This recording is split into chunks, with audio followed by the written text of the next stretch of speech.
There we go. Same intro, or you want me to put some spice on it for Devil's Advocate? Dealer's choice. See what you got.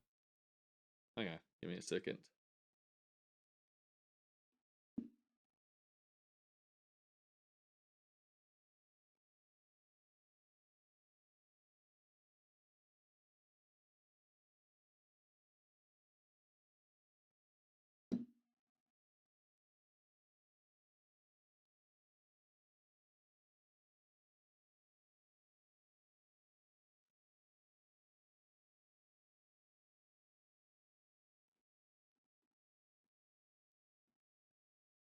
Okay, I got it.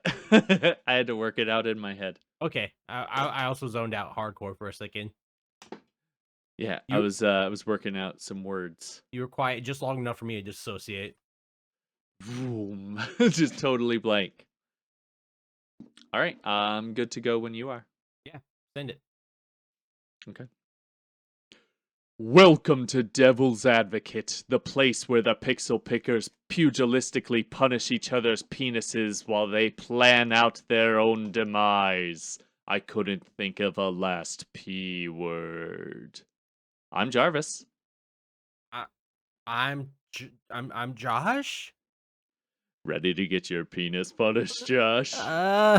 No. So hi, this is still the Pixel Pickers podcast. I was not forewarned about that. But this is a special one with the Devil's Advocate. It's spooky and scary. Maybe I don't understand the tone of Devil's Advocate. Can you explain it again for me, Josh? Yeah. So, like we mentioned on last week's episode, aka not just a minute ago, because we're double batching the recordings. A whole week ago, back in time. I haven't showered since the last episode. Just in preparation. And I know Josh hasn't. Hey, you don't gotta put me out like that, you know? You don't have to tell people that. Sorry.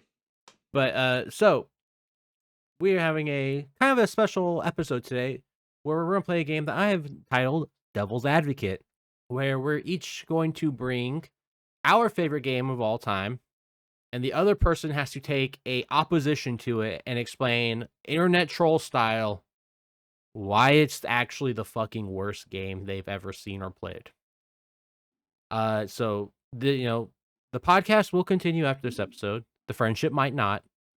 We will see. Yeah, I think that's clear. We know this is a business arrangement, and if feelings are hurt, they're hurt. That's just how it goes, bitch. No crying in baseball or wherever the line is.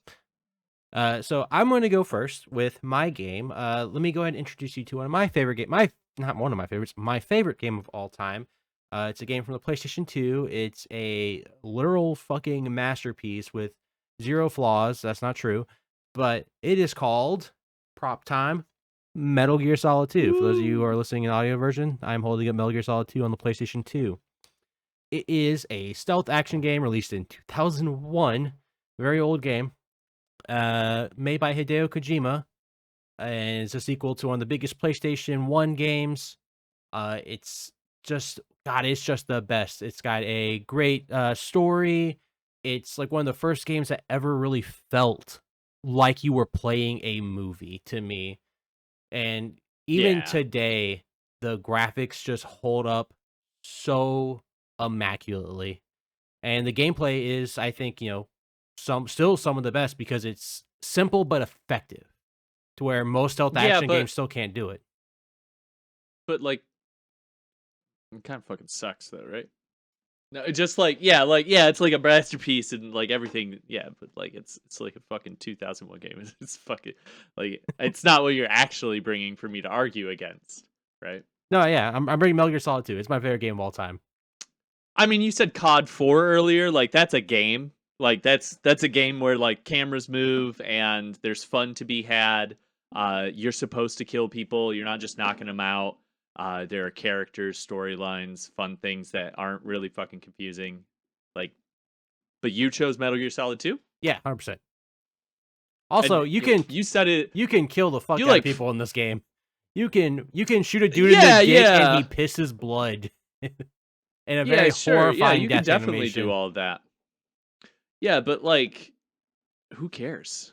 Like, none of it matters. Like the first game, it was like innovative and it was like playing around with your memory card and you're switching around, ports in one boss fight. And Metal Gear Solid played with like the constraints that the PlayStation offered at the times. And then Metal Gear Solid 2 came and said, well, I mean, I'm fine kind of just operating at a level right above my little brother. Like, sure, my storyline's going to be more complicated, but not better.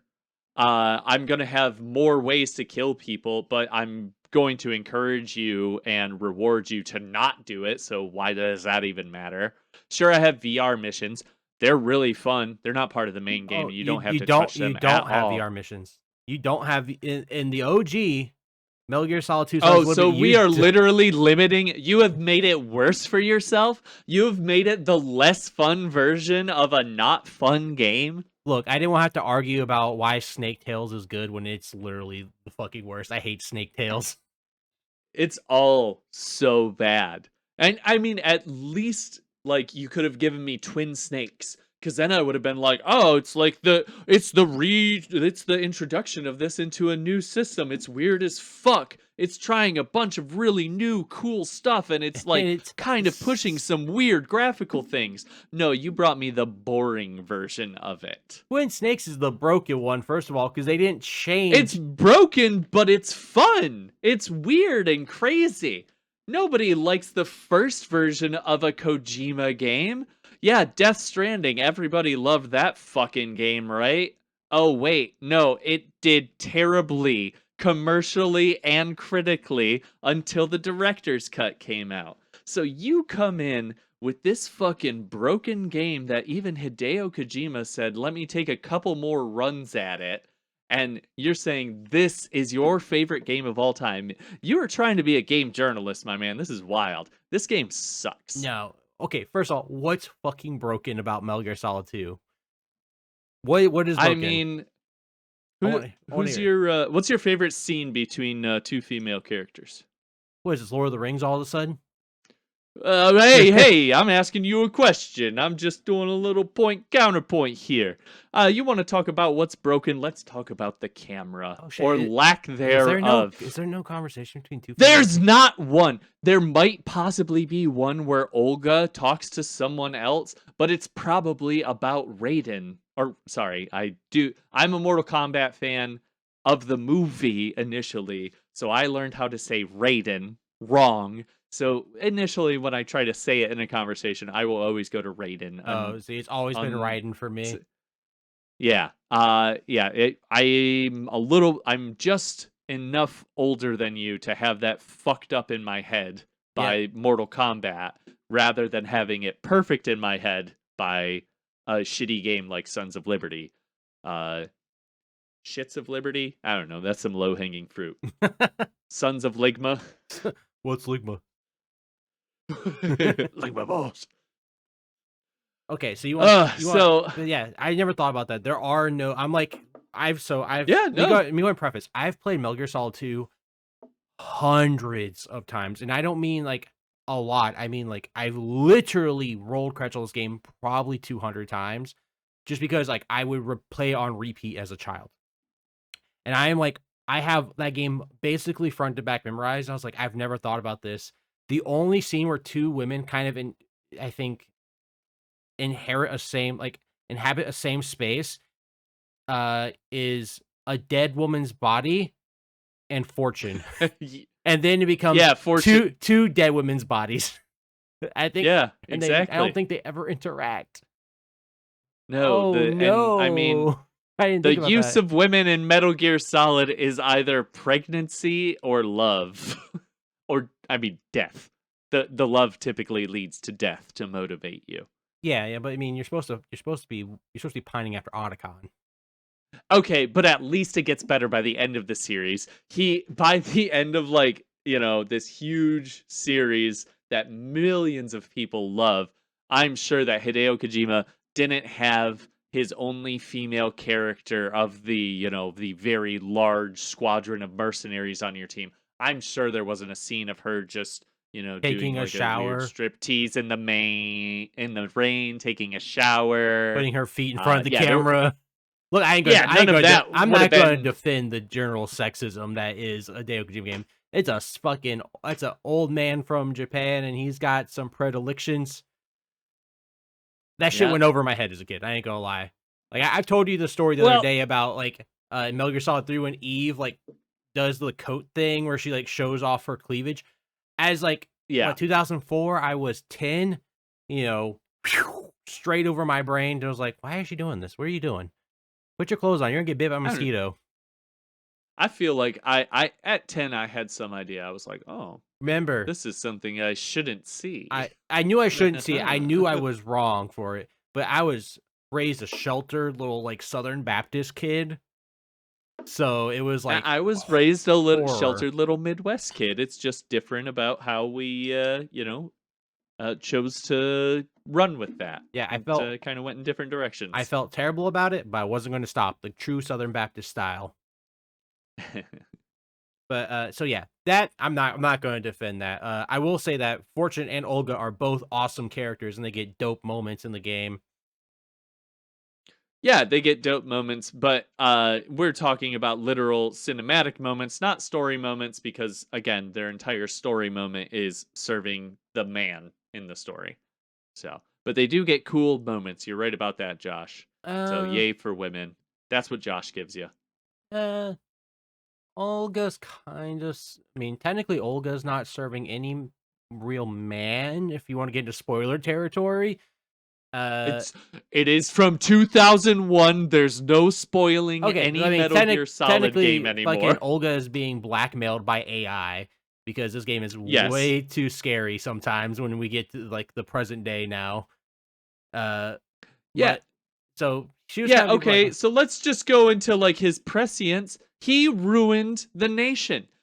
Hideo Kojima got all these little fucking nerds like you, and then they went out and they got tech jobs and they thought, you know what? AI, AI, AI.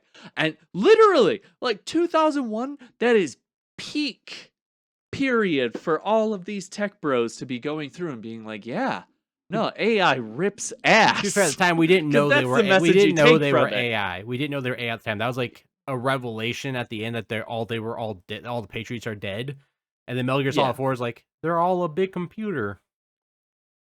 Yeah, But it's we can like go it's like into the how.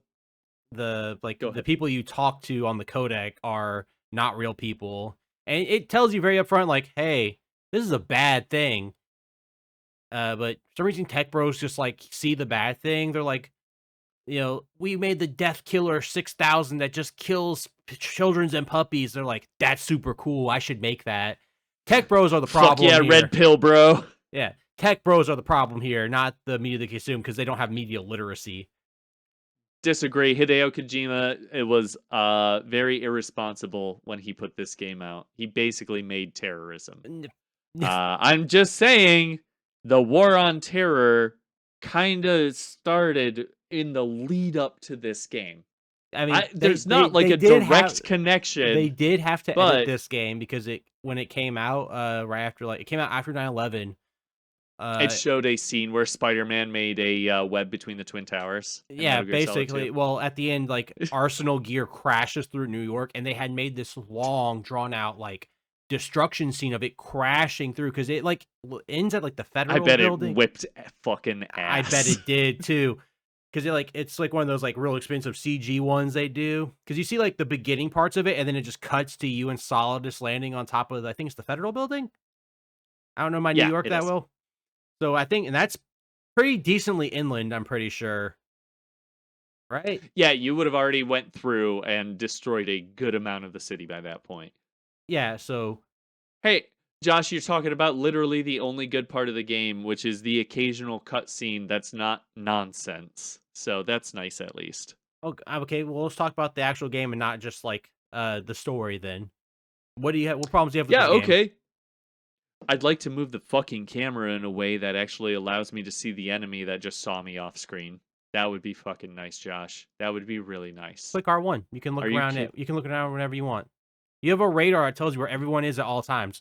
That's on you. Yeah. They have a cone of vision that I swear is smaller than me to my computer right now.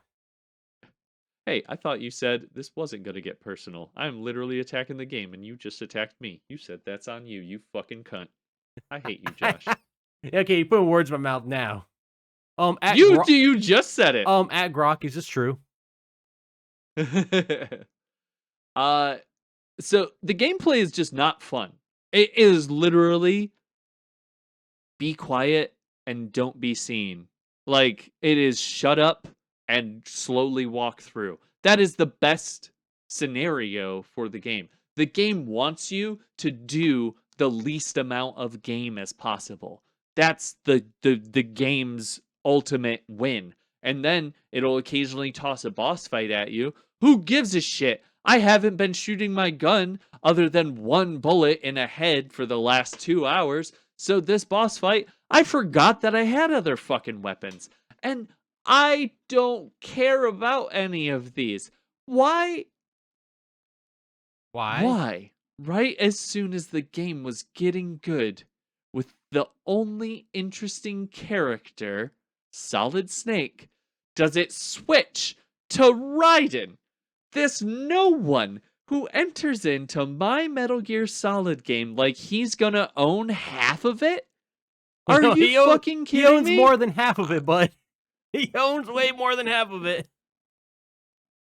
That's a Raiden game with the Solid Snake prologue. Uh-huh. Why, when it's getting good, am I switching over?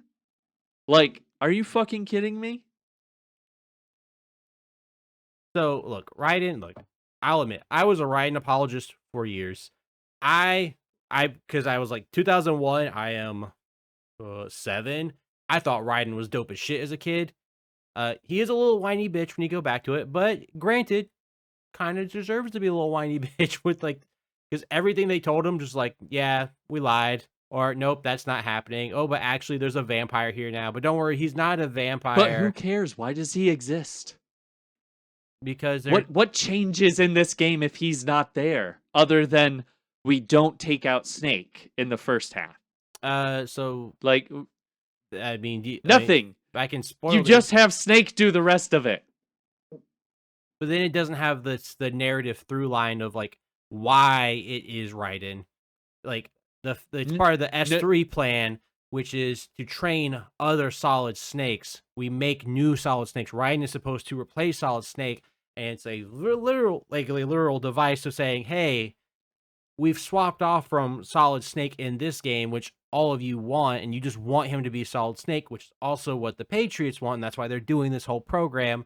And that's so your ultimate defense of this is narrative through line. So presumably then what we're going to say is that in Metal Gear Solid 4 that narrative through line is followed up upon. No, because he breaks the cycle at the end of 2. Then that's the thing, is like he is discovering his own personage. Like he is not this, he is a person who's been fed through like VR and all this, and his life was that only around. Has to do with Raiden.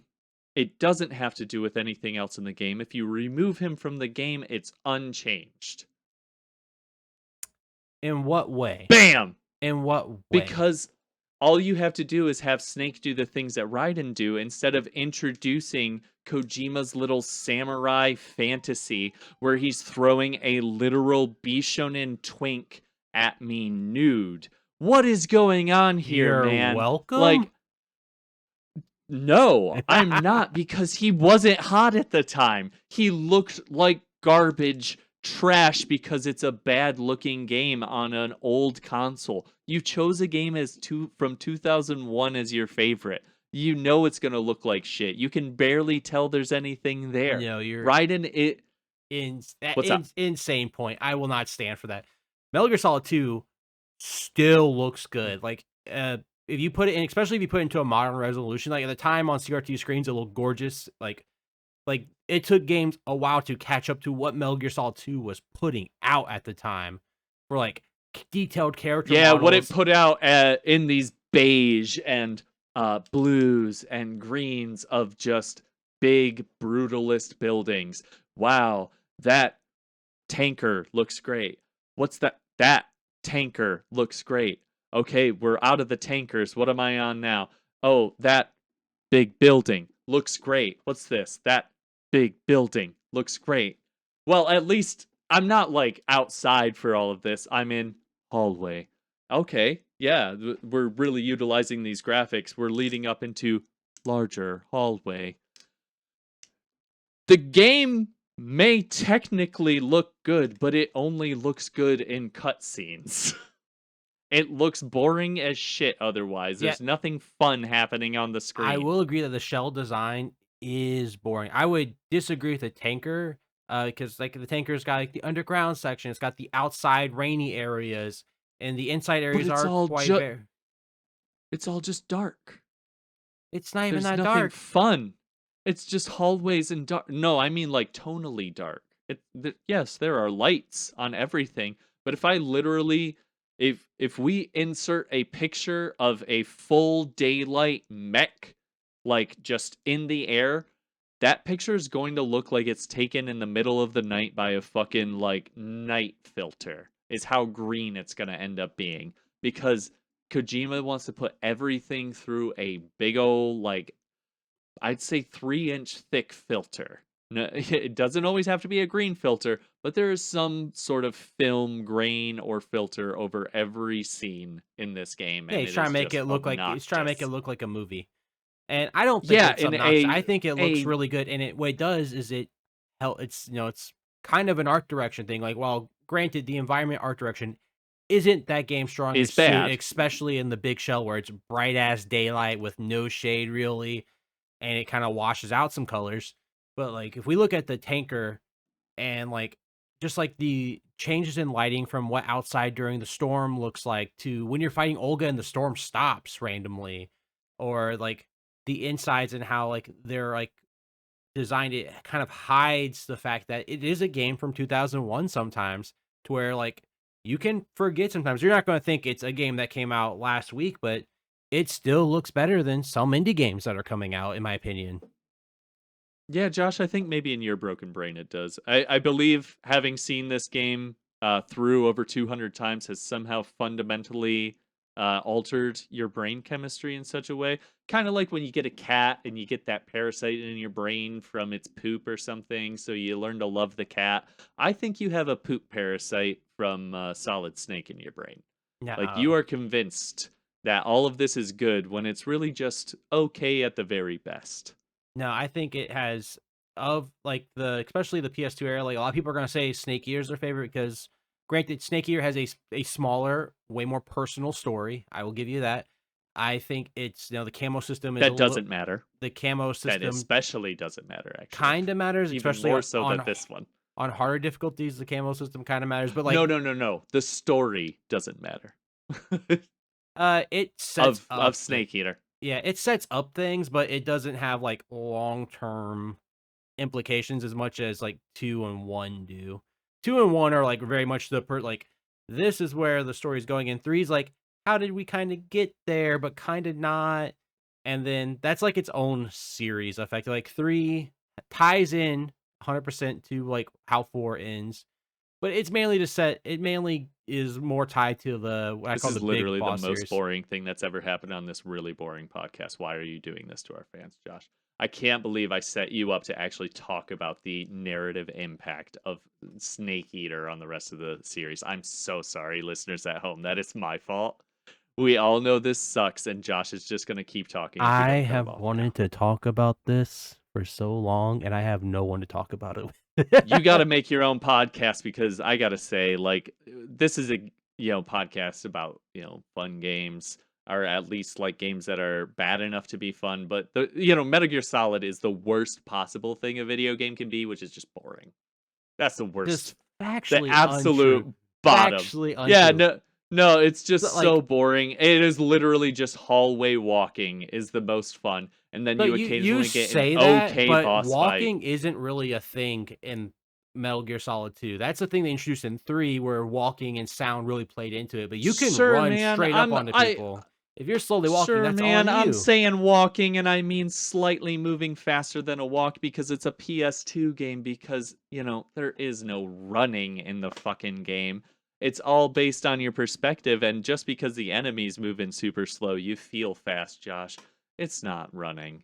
It's fast walking. Snake Mall walks at best when he's going up on someone in this game. You're lying to yourself. It's so boring. It's hallway after hallway of knockout and hide. Yeah, and every hallway is like its own little puzzle, especially once you start playing on when you don't have the radar, like on the higher difficulties. Which, granted, I would Yeah. never say playing on the higher difficulties is a reason you should play a game. But turning off the radar really changes every room into its own little like puzzle. It feels like yeah, you can take them out, but ammo is a lot more scarce. You can't tell where their line of sight is or where they are. Besides, like make sure you're peeking around the corners, and I think it's all right, this is a reference for like 5 people, and it might not sell you on my point, but this is a reference you'd get. Metal Gear Solid 2 is like the Bret Hart of Metal Gear games, in my opinion. It is the Overrated? excellence of execution. It is Mm. extremely technically proficient, but Not fun in any way. it might not look the flashiest. Overrated. I like Bret Hart. Bret Hart's a wrestler, for those that don't know, those that get that reference.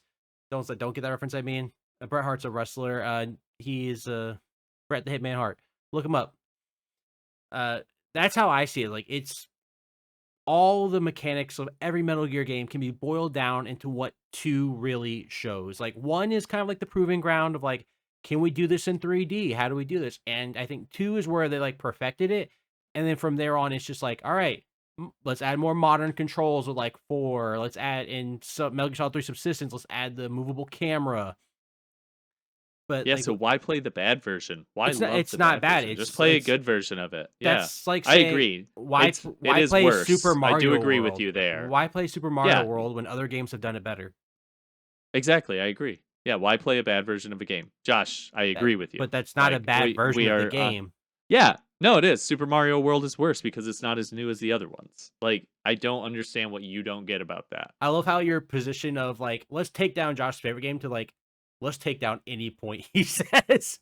Let's compromise my morals. This is literally what you told me to do, you absolute piece of shit.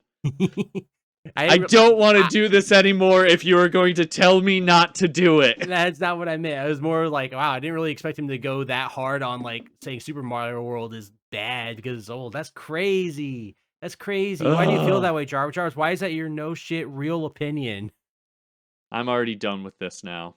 Josh made it unfun by telling me to get really serious and then be like, I can't believe he got so serious with it. When we do this with my game, I'm just going to attack you personally. I don't even care. You absolute piece of shit. I haven't garbage. attacked you personally at all. And you actually did. You were like, that's just a you problem. And that was the other thing we said not to do. You son of a bitch. Josh is so bad at this. I'm bad at a lot of things personally. Like, I'm gonna be straight with you. I'm not good at most things.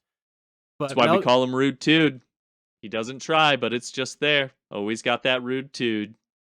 No. I'm a good boy. I'm a nice boy. People are okay with me. They tolerate me. Tolerable is... Yeah, it's what I aim. Accurate. It's what I aim for, honestly. Like, you can't expect much more. Like, tolerable. It's my favorite Taking Back Sunday song. Tolerable is what we aim for. Tolerable is what we aim for. I want to hear that. I want to hear that version of that song now. Yeah. But yeah, Metal Gear Solid 2 is an space. Yes, it has problems because nothing is perfect. I think its boss fights are actually really good. You were saying that you think they're boring. I think they're actually really creative, and I wish games would look back to how we used to do boss fights, because I think games have gotten a little too, like, not mechanic focused, but it's just the same thing you have been doing, but like a bigger version or a spongier version. Like we both love Death Stranding 2, right? Like, outside of the kayfabe of this podcast. So Death Stranding 2, all the bosses are effectively the same. And that's kind of a product of like type of game it is, right? There's no that like boss magic, and they do a little bit with it with like the second Neil Vana fight. Not gonna spoil what that is, but like there are some changes to your gameplay and how you have to think about the game, which I think is where boss fights kind of excel personally. Yeah, I think it's just maybe you feel that way because you were stronger by the end of like, and I could see what you mean, but I do think there is complexity in each kind of layer of boss fight that Death Stranding 2 provides. Not in the same exact way, but I don't feel like each Neilvana fight plays out the same way. And But, I like, I don't even feel every like each every giant. BT fight feels effectively the same. Like, I Well, yes, mainly because every kaiju fight will always be shoot the big red spot. Yeah, I agree. But like to a certain extent it has to be that in the game. But all the other stuff, like the BTs I don't really consider the bosses of the game, with the exception of like, a couple one. that they make there's, like, Uh, 2. I guess two actually, Right at the one at the beginning, very right at the beginning end. and one at the very end. And Yeah. the others you just fucking But ignore effectively. the other bosses are like mechs or Hags, things like that. Yeah, Neilvana. but, Like like I think all of those are done really well. but I think There's just not enough of them. I think they're also just they're too long for the most part to where, like, especially the Higgs fights, Oh, those are way too long. Way too long. were they? Yeah, way too long. I don't know. I will also say you told me I was expecting a 45-minute Neilvana cutscene after that. That was 11 minutes long, Josh. You have a really skewed perspective on time, I my man. played That was wild. I played Death Stranding 2 in, like, 6-hour chunks, so some Yeah, things kinda yeah, I melded think it really together. fucked with your brain. Yeah, a lot of things, I was like like, okay. I literally got a bucket of popcorn as I sat down, and I was like, wait, what the fuck? I It's already remember over? I remember one of the cutscenes just being, like, super duper long, and it could've been just I went through, like, multiple in a row, probably what Yeah, happened, that and, that's maybe more like it.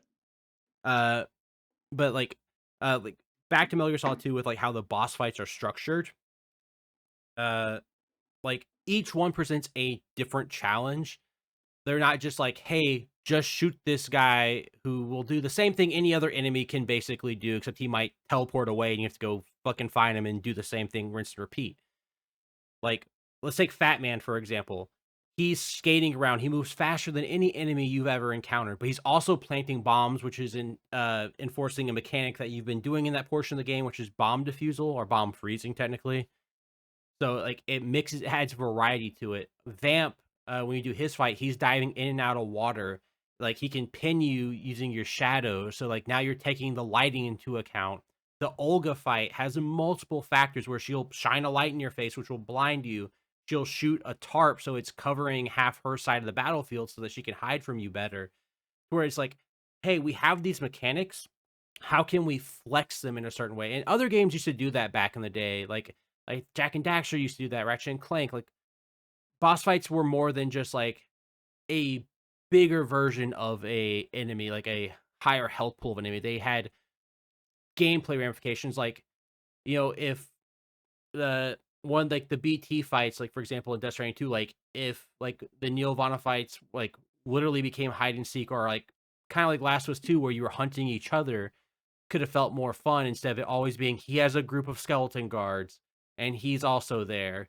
And he may or may not be, she might be shooting the assault rifle or rocket launcher. And that's really the only differences in the way his fights go. And like the same can be said for Death Stranding 1. And that's a problem like a lot of games have, where it's like we focus really heavily on the general gameplay. Like when we go like, for example, a Souls like game, there's never really a mechanic to a boss fight. It's like, hey, you gotta learn how they move and what they're like, how they move and You how to haven't parry them.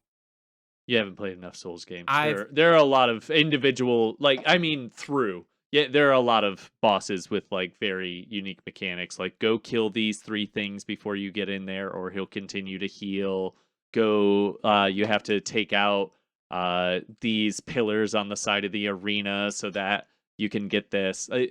You just like the games that you have played of that type haven't featured a lot of them. okay, yeah, because I've only played like But literal Dark Souls does. I've Yeah. played like Dark Souls 2, Bloodborne, Elden Ring, and those are like the ones I have the most time in. Yeah, and I don't think you have too much time with Dark Souls 2 even, Maybe like from my maybe like understanding. 10, 15 hours. Yeah, yeah. No, so not too terribly Beginning much. a It's like what, like a couple 40, areas. like a 40-hour game. I got like the three. I got the Yeah. three MacGuffins for the first part of the game. They're like, "But wait, Yeah. there's more," and I'm like, "No, don't want that." But I want more stuff like that. Like honestly, like just going forward in video games, I would love to see that where like things change mechanically on how you respond to it.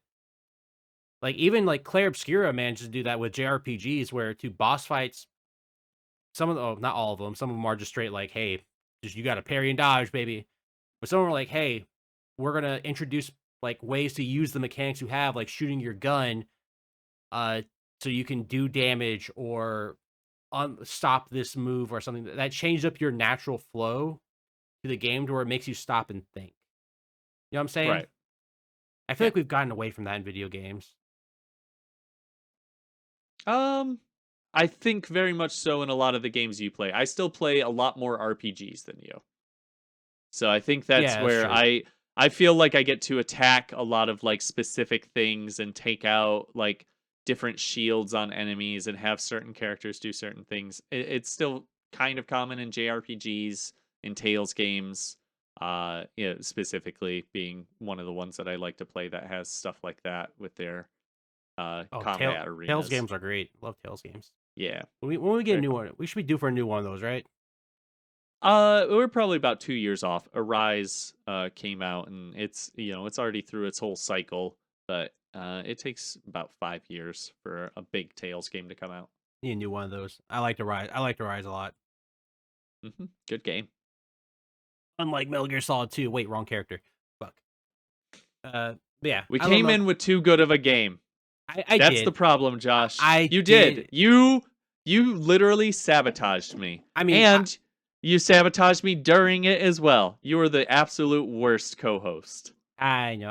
I thought about bringing Dino Crisis 2, but I don't know if you've actually played it or not. To where you, if you could have. I have played it, but definitely not enough. And Yeah, that was my thing. 'Cause like that one I don't even care about enough to like actually work up like heat. So good Yeah, choice in not bringing that. It yeah, has to be a game that you really enjoy, but also you can recognize has a lot of problems. I think that's the ticket. Is it yeah. can't be a 10 out of 10 game for you. Can't be a It has to be masterpiece.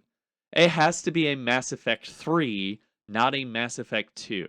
I mean, You know, it I'll has to straight up. be something that I'll has, defend Mass Effect 3. You want to swap to Mass Effect 3? I love but Mass Effect 3. you can't defend it over Mass Effect 2.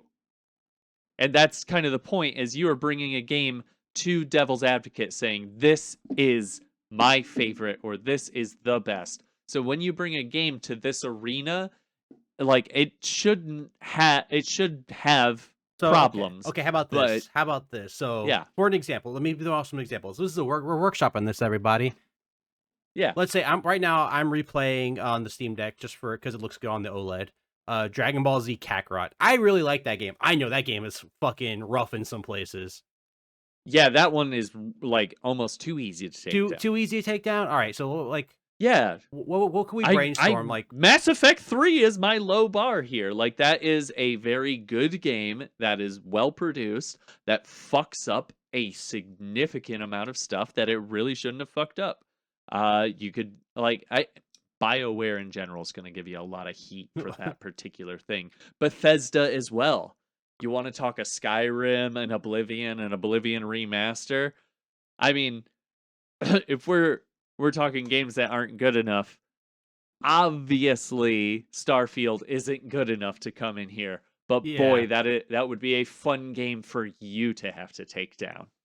I could take down Starfield so easy. I like That's what I'm Starfield, saying. and I could argue Yeah, that's the why point. Starfield fucking sucks, but I like it. Yes. And also, I think that's the thing is you should be the one arguing against your game. That would be the other thing that I think is fun. That would be Instead of fun. you defending your game, because you are the ultimate fan of this, of course you're going to defend it. But to be the ultimate fan of it And and critique to it. know everything about it, that really makes you the ultimate fan of it. Ooh, And you can also honestly, play into the character of the hater, like I was doing, and just go with random bullshit as well. I The like that. combination of I those like two that things. idea. I like that Yeah, idea a lot. see? So people listening, you're hearing how Yeah. the sauce gets made right now. This Honestly, is it. I Yeah, think this is we've a nailed it. special episode that as we discussed, like we've been going for a little while here. So, by this time we've got creative juices flowing, and those juices are flowing right into your ears, folks. Sorry about that. Yeah, all of our juices in stereo. That's true. We share the same juices. That's a line from the new season of Taskmaster. Highly recommended. That's a step too far for me, brother. Ain't gonna work for me, brother. Oh. But yeah, I actually Bonesaw is not ready. Bonesaw is not ready.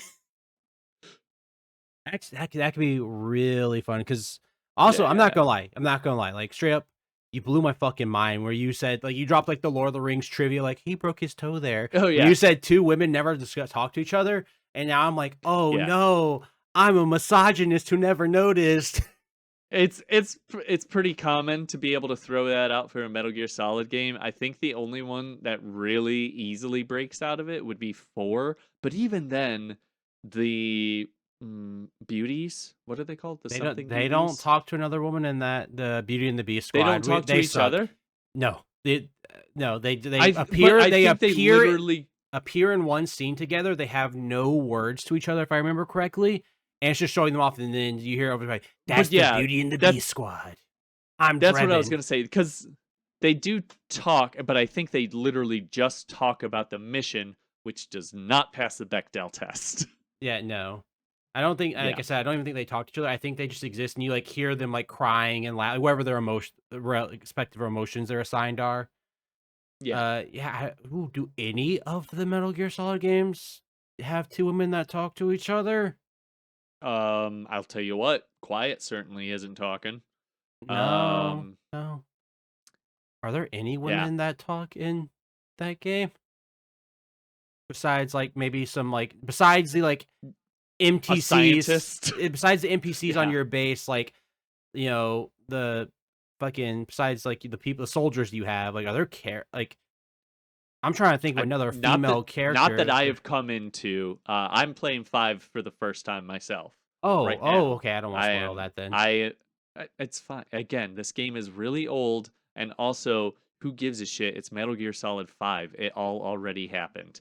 Yeah, guess what? It wasn't Snake the whole time, but it's not the Snake you care about anyways. None of this matters to you.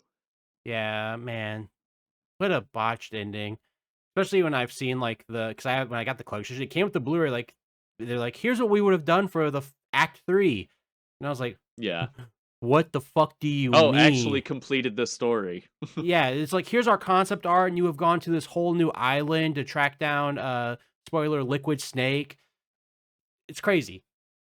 Because he like Stop saying spoiler for a game that came out over 10 years ago. I mean, you never know. Some people Absolutely. Some people get antsy about that. Some people get mad if you talk about The Last of Us, and that game came out in 2013. Good. Let them get mad. Saw somebody getting mad about getting spoiled about the end of Final Fantasy X online the other day. I said, look, that game came out in 2001. That game is older than most people watching this video. It's older than the War on Terror. It literally is older than the War on Terror. Yep. Oh man. So yeah, I think we should bring some games where a different version of Devil's Advocate. We bring that back. I think it's got a lot of legs. I think that does have legs. I think it could be fun because what this did turn into was me just telling you how good Metal Gear Solid 2 is. This is basically me just exactly. That was the thing I didn't like. I was like, this is supposed to be me taking down the game. You're just saying why it's good. We know why it's good, Josh. That doesn't matter. Yeah. That can be a different series. That can be us talking about our favorite games. Yeah. But I think that would be a lot of fun too. Oh yeah, we have a lot of PS2 love between us. I mean, it's just because it's our age. It's our age. Well, yeah, but I mean, it's also like we did fall in love with the particular type of game on that console, like story-based single-player games. Exactly. Yeah, because you were going to bring Final Fantasy X to this, you said, right? Exactly. Another PS2 era considered a masterpiece with a lot of fucking problems. Yeah. Because you sent me like a couple games you bring. You're like, I might bring God of War 2018. I might bring Final Fantasy X. And I was like, oh fuck, those are because you were those are both masterpieces to me. Like I am like, yeah, I can make fun of the dub, I think, in Final Fantasy X, But that's my like, how everybody says like your favorite Final Fantasy is like usually it's your first one or it's the one that like the first one you like you finished. Yeah, Final Fantasy X was mine. Like that was my first Final Fantasy game, and that game was special to me. I adore that game. I adore that's characters. Between same. Lulu and Winona Ryder, it's the reason I love brunette women Mhm. and Scream. Uh, Sydney from Scream, good one too. Also, I two of those brunettes have black hair. That's still a brunette, right? That's not a brunette. Is it No, not? I thought brunette was just dark haired no, woman. Let me rephrase: dark haired no. It women. means brown hair. Oh, hey guys, my name is Josh. I'm a fucking idiot. I don't know what color my my wife's hair is. It's brunette, I think. Yeah, brunette. It's brown. It's black sometimes. I feel, or at least very, very, It's dark brown. brown. Like it's not as dark as my hair is. Yeah, no, yours is like black. Yeah. So, fuck, I lost my train of thought because we started talking about what is brunette. Fuck me up. You started talking about what is brunette. I got you used the word incorrectly. Well, then you didn't have to correct me, damn it. This is why true, the but friendship that would is. invalidate the podcast. Oh, but yeah, man, Final Fantasy X would have been so hard for me to go. Yeah, that I love Final Fantasy X. I love those characters. Fucking hate Blitzball because I still don't understand it. I never gone back and tried to I understand just it. don't think it's very fun. Yeah. I did not dislike it. I mean, I got through it to get all the ultimate weapons for everyone nope. and stuff. Didn't But do that. I just didn't really enjoy Blitzball, especially compared to some other. I guess I'm not like that big of a fan of all the card games. Yeah, I say from I'll the give you a PS1 hot take. era. Most JRPG mini games, I don't give a sliding fuck about. I don't want to play them. I like a lot of them, especially in the fucking new ones. Like the new Final Fantasy VII mini games rule. I really enjoy them. I don't like card games first of all. So like Queen's Gambit was cool and I had fun with it, but like once it got like, oh, you need to start creating your deck and like actually like I was like, I'm just staring at like all these cards and trying to like make a plan. I'm like, I'm not having fun anymore. I'm doing work. It feels like I work kind of to figured me. that you'd be into a card game. No, I never got into card games, believe it or not. Hmm. I don't like collectible card What about games. Slay the Spire? That one's okay. I like it. Huh. It's decent enough. I didn't get to play much of it. I borrowed it from someone else's Switch. They just gave me the cart and I played it for like a day or two. And that's how I experienced that game. And I was like, oh, this is neat. And I never went back to it. I know people love it though, and I see the appeal, and I don't consider I'm okay that. on it. I don't consider that don't one really. Go ahead. Well, I was gonna say if you were about to say I don't consider that a card game, you're absolutely insane. I don't consider it a collectible card, like a TCG, like a trading card game. That's the type of game I don't like. Like things that are like your Chain of Memories, your Slay the Spires. Like I don't really care for them, but like you're not building a like I don't know how many cards are in a fucking TCG. 30 cards? A 30 card deck of like different strategies interlocking, you know? Yeah. But I mean, it is. It's just about it on a smaller scale. Yeah. It's about you finding, and I mean, maybe that's why you still didn't keep playing it, because even on that smaller scale, you didn't like it. Yeah, it's just not my cup of tea. Like, which is weird because I like in Clair Obscura, I loved making my like mix and matching my Pictos to make like that good strategy. A lot of the games you like have a lot of elements of like card game stuff, so that's why I said it was surprising to me. It actually is. I think it's because I don't like theory crafting. That's my thing. I don't like theory crafting. I don't know. I just like I also don't like doing that, like sitting around and deck building before I do it. I just literally think I'm going to make a burn deck. I'm going to make a deck based on like in ballistas or field changes or something like that. Like, yep, never didn't like Gwent. None of that ever appealed to me. I actually really like Gwent. A lot of people. I bounced off pretty hard, and then I really got into it. And you got solo Gwent game, Thronebreaker, is so good. That is just a straight puzzle game.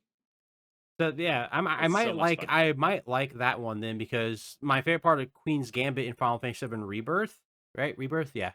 Was Rebirth. When you go to the like the vacation resort and you can play the puzzle version of it where like here's your like, it's almost like one of those chess games where like, how do you get out of here in 2 moves? It was Yeah. like, figure it out. I liked those because like, it was a Yeah, puzzle. that's a lot of Thronebreaker. It's Okay. like, so narratively, you come across a, landslide, and then game-wise, you get, like, the Gwent field, and then it's like, "Figure out a way to destroy these landslide rocks in 2 turns without destroying this." And Like, it that gives you sort of like thing. it gives like preset cards to use. Mhm. Yep. That sounds Yeah, a more lot of that. that's just a puzzle game. That's not a card game at that point. That's Uh-huh. a puzzle game with cards as an interface. Now, it does still have, card game, like, battles and stuff to get through and, like, encounters and all that, but so if you don't like that at all, you're still gonna bounce off. Yeah. But, Like I've tried all the I different think it makes it ones. better all around. I like the Thronebreaker Gwent. If it's ever, like, maybe on PlayStation Plus or anything like that, you should definitely try it Just out, give it or just on a good sale. Let's give it a try. I think Yeah, because I've tried yeah. lots of I've tried Magic Arena, I've tried literal Magic, like, when I got into the Navy, the same guy who tried Yeah, to I make me just don't play like League Magic. that we mentioned on the last episode, he made me buy a Magic starter deck, and then he proceeded to whoop my ass for, like, 3 straight hours with his deck, and I was like, "Bro, I don't know what's how Very fun. he's like, "I tap this, and then I tap it again, which untaps this," and I'm like, "What is fucking happening?" I'm like, Dark Magician, go!" I don't know. It sounds like this guy was just trying to drag like another warm body into stuff so he could say that he had a real life friend. Yeah, it kinda felt like that. So yeah, but I mean, I also tried Hearthstone. I tried whatever the Elder Scrolls version of Hearthstone was. Did you do Snap?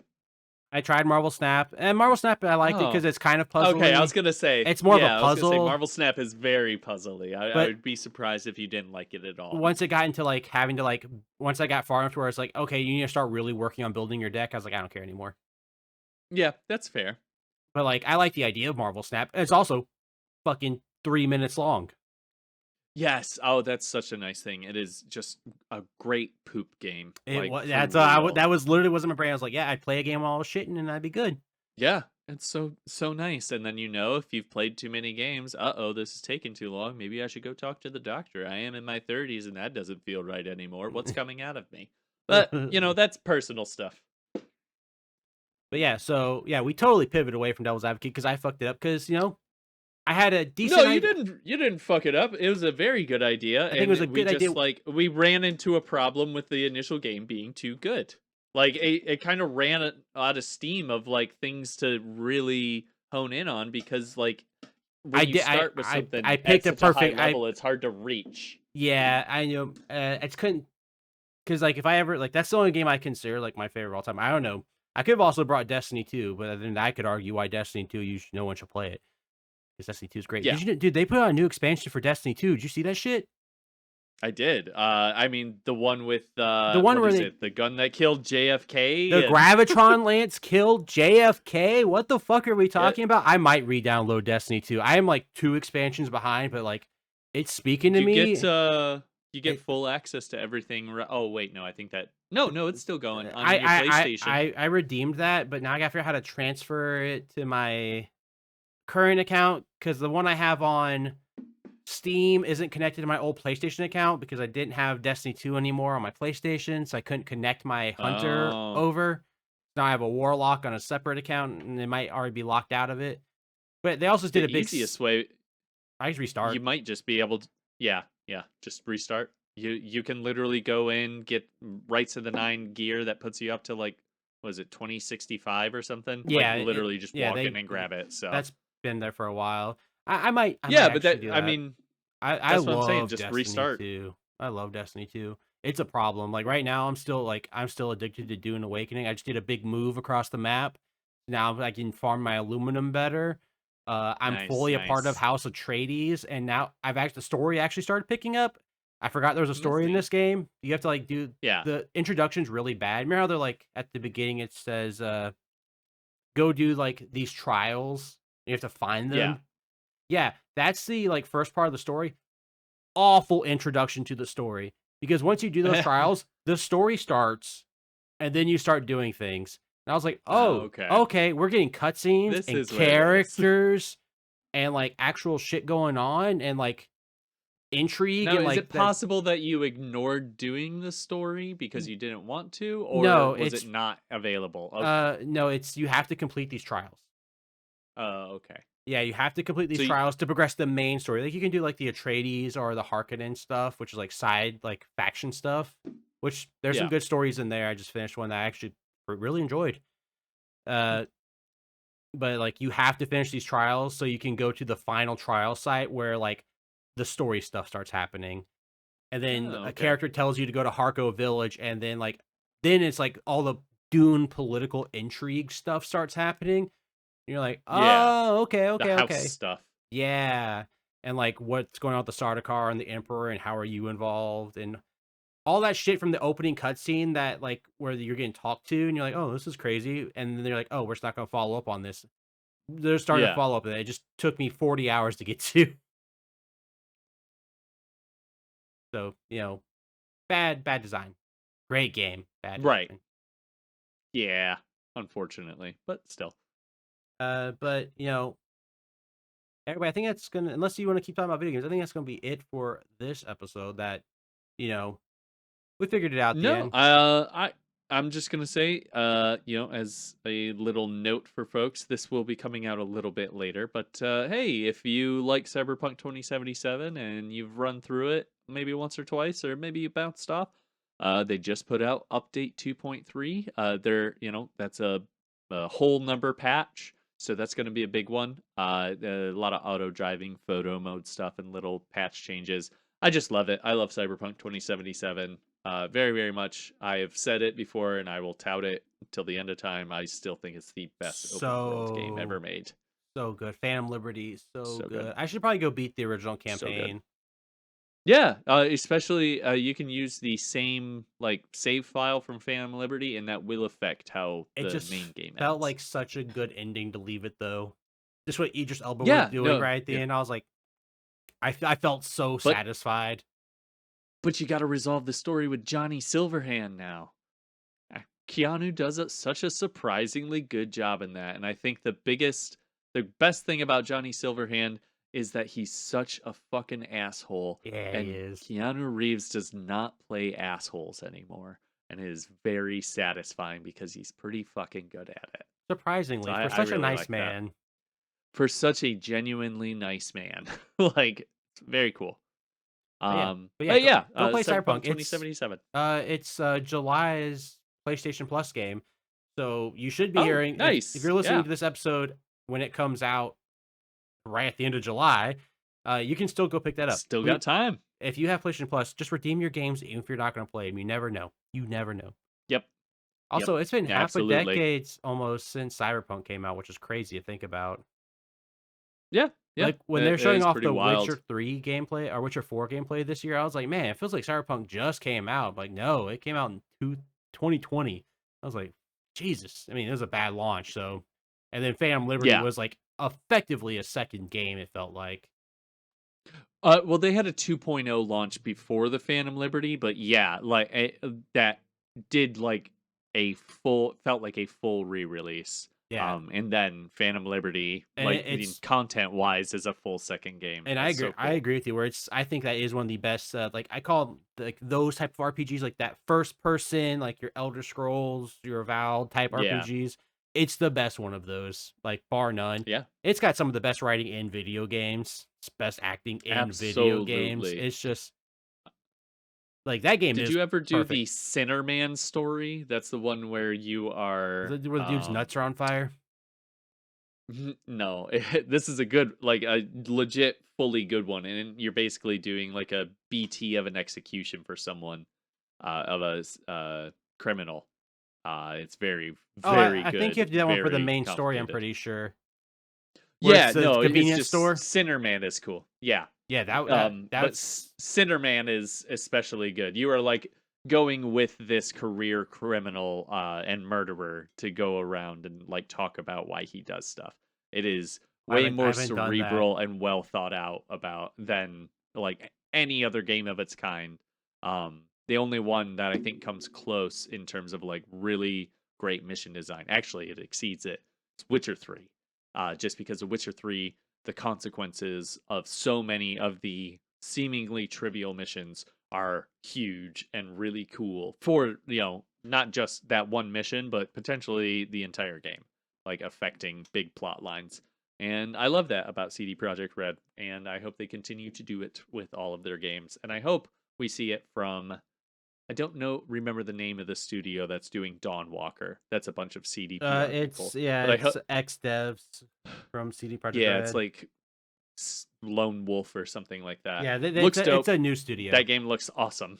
Yeah, It does. I think they showed off the gameplay for it recently. Mm, Because they like you know did. the trailer they showed at the Game Awards was not Game Awards, Summer Game Fest was decent, but then they showed gameplay later. I was like, oh, you should just lead with that. Well, so that trailer also had gameplay at the end, but there wasn't enough of it. And then they did a full feature dive on the gameplay and even showed like what happens if we take on this boss that's too high level. And she blew them up. It was awesome. Yeah, that's a Does that come out this year or the next year? Oh, it's got to be next year. And even then, I think it's probably going to be 2027. Oof. If it is. I might not I even make it to 2027. I don't. I get so upset about people getting upset about things releasing No, later. I've I know know. you're not. Yeah. But I have never understood like why people get so upset about GTA. They owe you nothing. I paid They made a $60 game for a and game once, and then they kept giving me free content updates for 10 years. Where's my another game? Where's my new game? Where's my new perfect game? It better not be anything less than. Oh, it drives me fucking nuts. No, if you ever want to like just like see like wild unhinged stuff, go look Yeah. up what like so GTA hits a wider market than just video game fans, you know? Oh yeah. So Yeah. like the people Huge. like there are people who like, maybe the only games they play are your FIFAs, your CODs, and your GTAs, right? Like that crowd, that like casual gamer. Some of like the expectations like they're asking for in like GTA games or like Red Dead games or even Cyberpunk when it was coming out, like Yeah. they ask for the most insane things. I'm like, bro, it is not I going want to to. have full penetrative on-screen sex with and then have a child that ages before my eyes. And Yeah, I'm only being a little facetious about like how ridiculous they are yeah, no, being. like that's what it's like, and it's insane. And I'm like, you have Yeah. no no concept of how a video game works. I'm like, yeah, you're thinking out the box. Yeah. Great. We have to work within the realm of technology still. Yeah. Like Just you're make AI do it. bleh, bleh. Man, no, I'm not looking forward to the rush of AI bullshit that's going to be coming out from like I'm sure there already has mm, to be a good in the amount of in AI and game of and the in bloatware. in the indie market, yes, sure, and indie market Yeah. and like mobile markets, yeah, sure. But I'm talking about like Well, when Ubisoft, because I think it's either Ubisoft or EA that's going to do it, or maybe I mean Microsoft with those it's layoffs. act yeah, it's Activision all the way. They've Yeah, already started doing it with the art in Call of Duty. yeah, Like they're but going to keep doing it. And they won't care because people will keep buying it. and it's disgusting and I hate it. Yep. It's literally saying to people in your own industry, we do not value you as much as we value the end product. So I would rather get the worse end product than pay you anything close to, a living wage. There are people who love the Technically. game Deadly Premonition, and that game is dog ass. That game is dog ass, but they Yes. love it because somebody put their heart and soul into it, and it's Yep. bad. It's bad. It's so People, bad. But that is actively a good bad game. That is a game that is so bad at so many of its points that it is actively fun. I've never gone to play it because I don't like watching Oh, bad really? things. You, Yeah, you have this hard of an opinion about Deadly Premonition and you've never actually played I it? don't think my opinion is that bad It's about it. I just know that people love it, you and I know all you enough said was about it's it. bad. Yeah, it's a bad No, game. It is a bad game. that game no, that game gets way worse of a rep than it deserves even closely, Josh. That is almost a game that you would enjoy. Like I'm not even Almost would messing with you here. enjoy.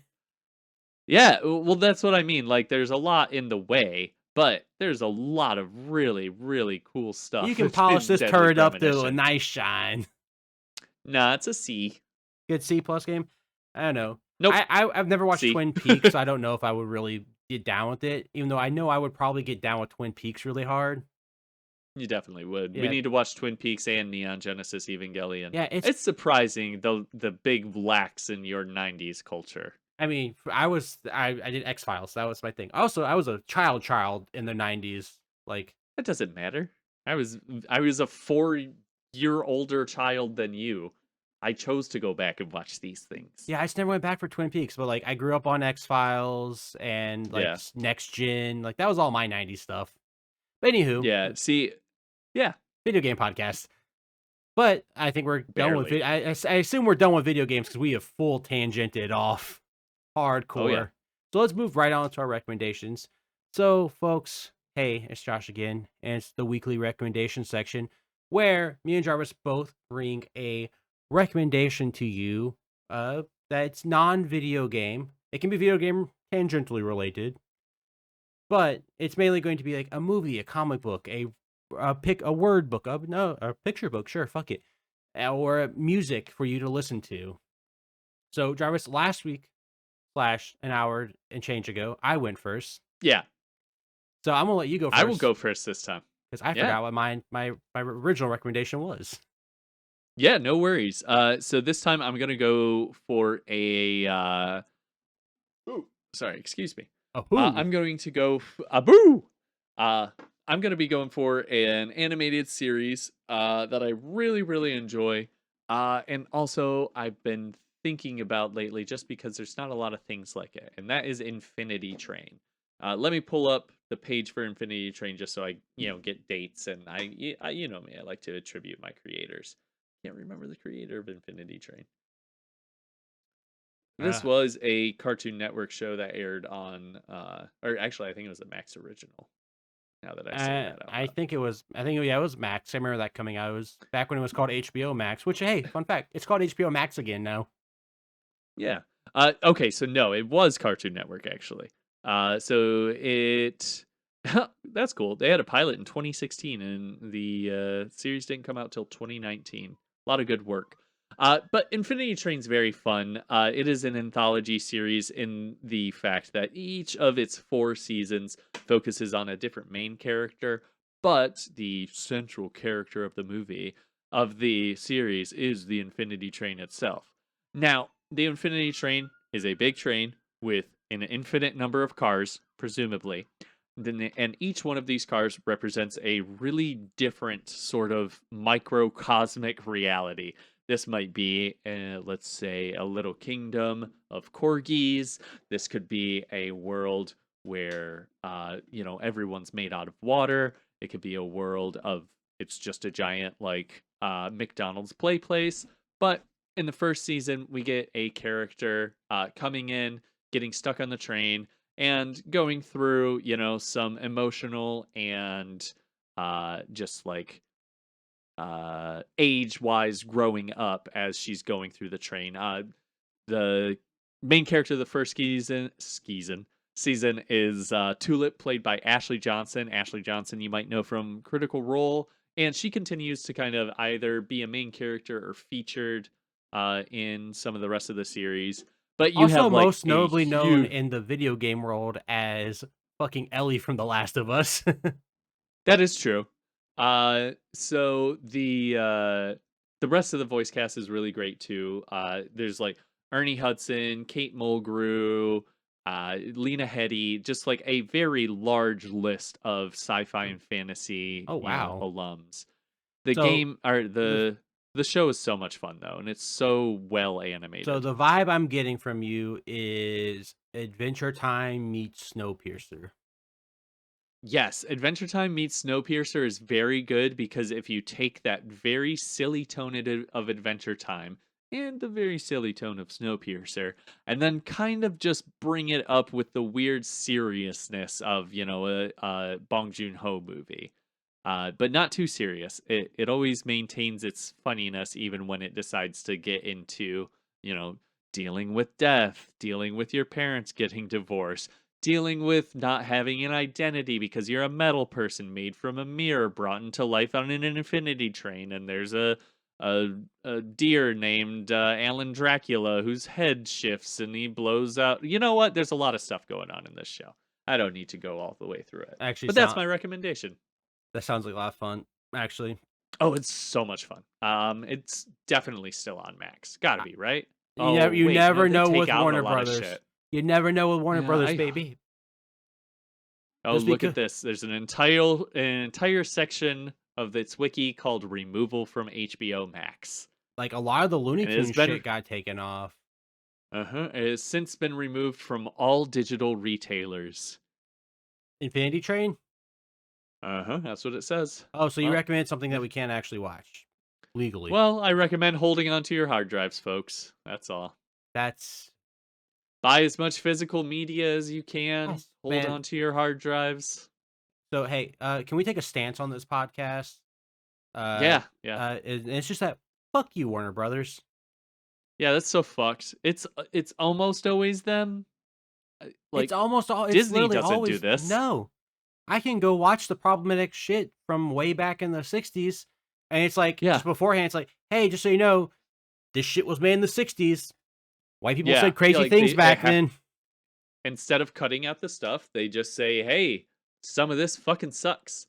Uh like you can watch or you can consume things by ill-intentioned people. You can consume things by bad people and you can consume things that have bad messages.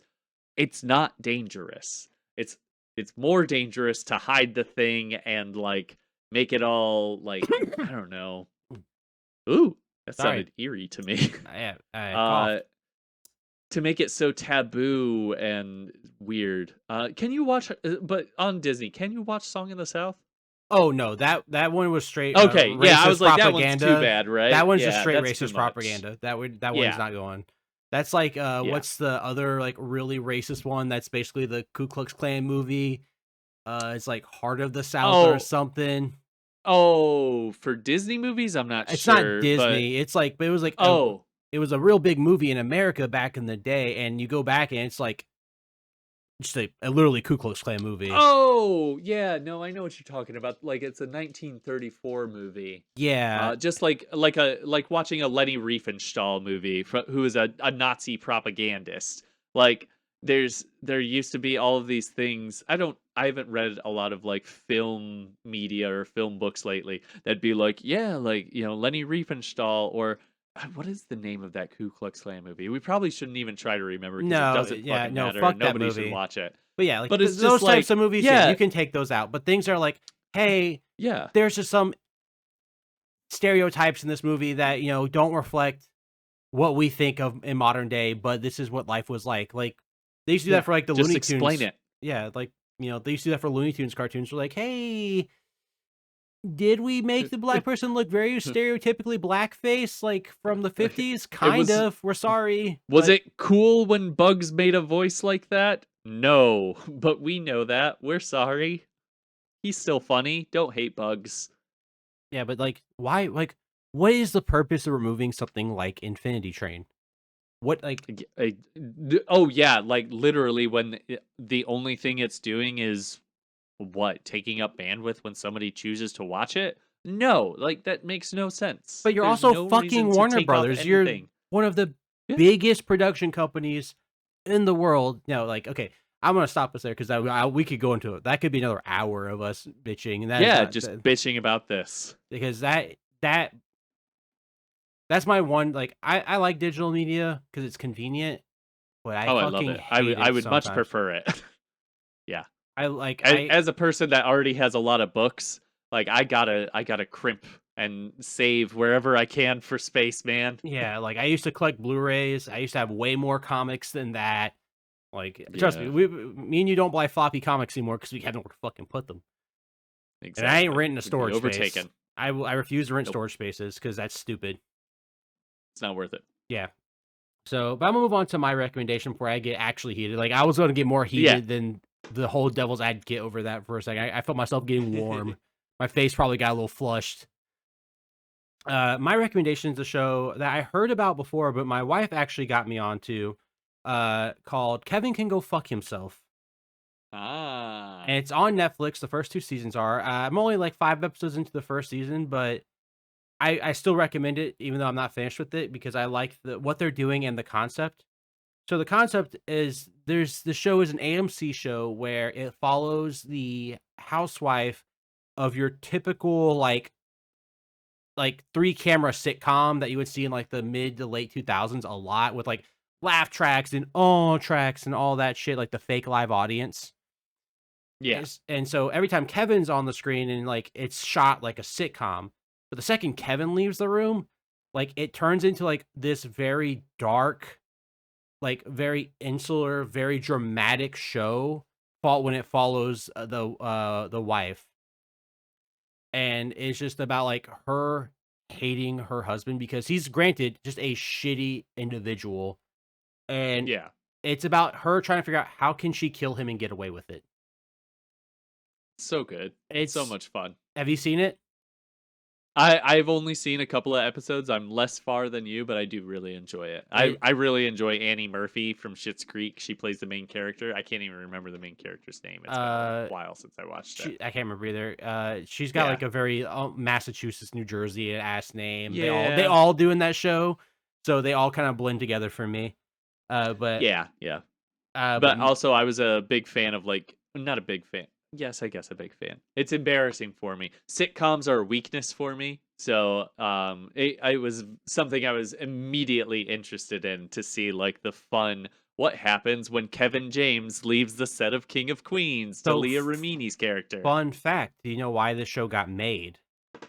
I mean, I imagine it's something based very closely on what I was just saying. So Kevin James, the most notably known for King of Queens and Paul Blart Mall Cop and all the other Bop, Adam bop, Sam. bop, bop. Yeah, that honestly that does sound awful to say. But he has a newer sitcom. I don't know. I don't follow sitcoms. The last sitcom I really watched was like Oh, George Lopez, and in um, I don't remember what it's called, but after the first, so I in that, do. okay, you got it. Yeah, because it is also a stupid pun. Well, it starts as a stupid pun, which is why they did it. Kevin can wait. Yeah, Kevin can wait. So Yeah. the first season of that show goes, he has a wife and stuff. When that first between the first second season though, when the second season starts, his wife is just dead and written off the Oh show. She just got fridged. yeah. And like Yeah. apparently the actress wasn't like informed that she wouldn't be returning. Like and she learned that her character died like when the show aired. And like they just move along and they don't really address it apparently. Now I haven't watched the show firsthand, so Wait a yeah. second. Was Kevin Can Wait a sequel? No. Okay. Okay. The sequel to King of The way Queens. it looked, yeah, it looked exactly like it was like shown as a sequel to King of Queens. It is not. Probably a I spiritual apologize. successor Yeah, yeah. because it's just Kevin Oh James yeah, look probably at playing that. Kevin James. Donna Gable only attributed to season 1. Yep. And That fucking sucks. the creator of this show was like, "That's fucked up," and so he made a show. She made a show called Kevin Can Fuck Himself, and I assume it's infinitely better because I don't really expect much of a Kevin James sitcom in Oh, okay, 2022. well, Leah Remini was in the second season for some reason. She like replaced that character? Maybe. Yeah, okay. Oh yeah, That's kind of what it did was. she just It like seems remarry like or something like that? It's yeah, like it's weird. it's It like doesn't matter. oof, like why did we think this was a good idea? Like Yeah. just if you want to recast her, just do the My Wife and Kids thing and just recast her like you do the daughter, you know? And That's we just weird. make a funny You joke look like different, you honey. look different today. I did my hair, Huh. and you keep going. Okay. I mean, was that kind of fucked up back Or then? you do a super sad, devastating episode like 8 Simple Rules for Dating My Teenage Daughter, where John Ritter died in real life, and me and all of my cousins sat and watched the episode in which the family reconciled with his death in real life with the death of their father in the show, and you cry when you're like, I don't know, 11 years old. You could do that too. And you can also do that with That was Scrubs. weird. You can do that in Scrubs also with the same exact person because they Yeah, also do yeah, that's a true. John Ritter is dead Less, episode. for me, less sad. Less I sad didn't though. like Yeah, him on Scrubs. you weren't supposed to. You weren't supposed to. Yeah, exactly. Which was to the detriment Fuck of you. that episode, but they wanted to give John Ritter his flowers because it's John Ritter. Exactly, and they probably would have done more with the character as it went on. I That's think kind of they probably did. Scrubs' thing. God, Scrubs is so good. Problematic towards women, looking at Of nowadays. course, it's a sitcom. And yeah, from the 2000s, and but man, I love that show. Yeah. Oh, love that I would show. say any sitcom written and created mostly or exclusively by men is going to have a lot of problems, in depicting women, unsurprisingly. And even those created or written mostly by women in the 90s and 2000s are still going to have some issues. Yeah, production teams and all that, producers. Yep. Yeah, Companies.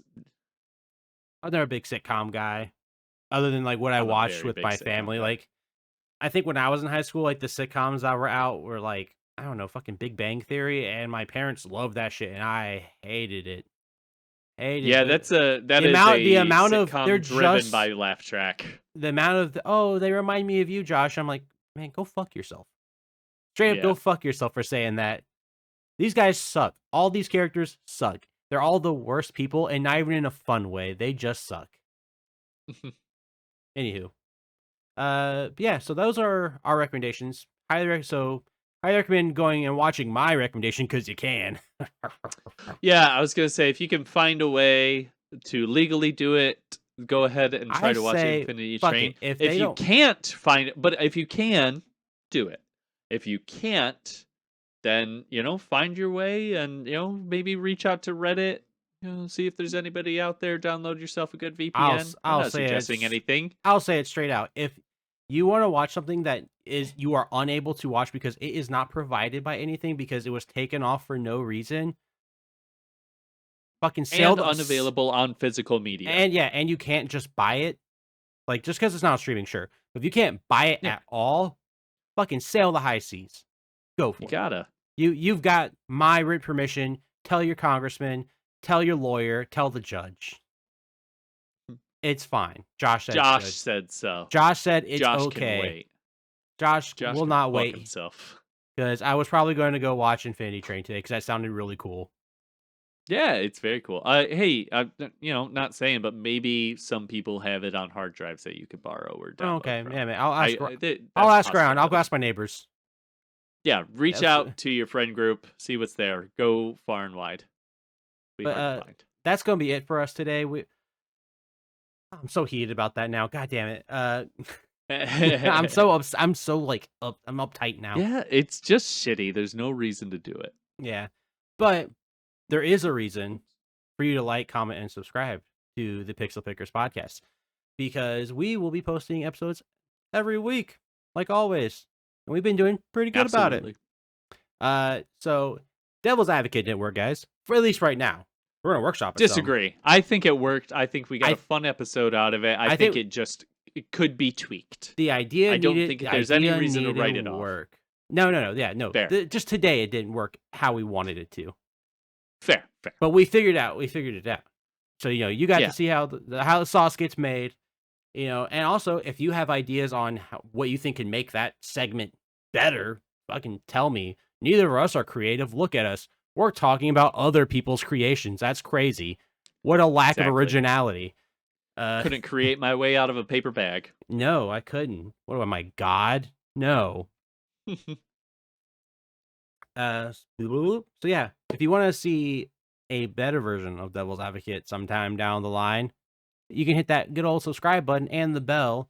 Leave us a like because engagement's great, and please talk to us. We love talking to you guys. Yes, man, we know Wildgate is not an extraction shooter. I know that at least. I still maintain. You shoot, you extract. But that's going to be all for us for now. Jarvis, can you take us out of here? Yeah, just remember, it's dangerous to go alone. Take us. Bye.